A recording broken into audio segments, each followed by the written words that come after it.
অসাধারণ এই চমৎকার ডিজাইনের গলাটি সেলাই করার জন্য একটা টিসি বক্রমে এই নেবে গলা কাটিং করে একটি টুকরো কাপড়ে বসিয়ে নিতে হবে। এরপর বডির পার্টের সোজার দিকটা উপরের দিকে রেখে টিসি বক্রমের গলাটি এই নিয়মে বসিয়ে নিতে হবে। এরপর টিসি বক্রমের কাজ ঘেঁষে ঘেঁষে একটি সেলাই দিয়ে আমাদের টিসি বক্রমের গলাটা আটকায় নিতে হবে।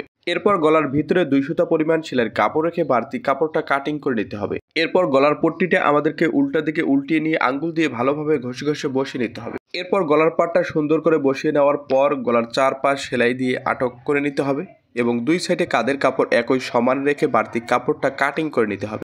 এই নিয়মে সুন্দর করে গলাটা সেলাই করার পর একটা পাইপিনের কাপড় নিতে হবে এবং গলার ভি অংশে সুন্দর করে পাইপিং করে নিতে হবে।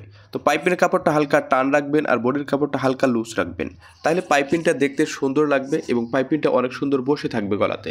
এবার বডির পার্টটা এক সাইড করে রেখে আমাদের 2টা টুকরা কাপড় নিতে হবে।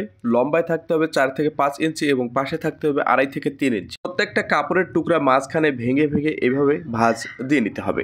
প্রিন্টের কাপড়টাও একই নিয়মে ভাঁজ দিয়ে নিতে হবে। এই নিয়মে ভাঁজ দেওয়ার পর আমাদের একটা কাপড়ের উপরে আরেকটি কাপড় এভাবে বসিয়ে দিতে হবে। এই পট্টির চওড়াটা আপনি আপনার রুচি মতো দিতে পারেন, চিকনও দিতে পারেন এবং চওড়াও দিতে পারেন। তো আমরা 2 সুতা থেকে 3 সুতা পরিমাণ বের করে আমরা এই ডিজাইনটা সেলাই করতেছি।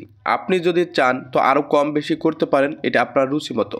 এরপর গলার বডির পার্টটা নিয়ে গলার ডিপটা ঠিক রেখে আমাদেরকে গলার ডিজাইনে এইভাবে ডিজাইনটা সেলাই করে আটক করে নিতে হবে। এরপর 1.5 ইঞ্চি একটি চওড়া কাপড় ওরম ভাঁজে কাটিং করার পর কাপড়টা মাঝখানে ভাঁজ দিয়ে গলায় পাইপিনের জন্য এইভাবে সেলাই করে নিতে হবে। তো সুন্দর করে এই নেবে সেলাই করে নেবেন।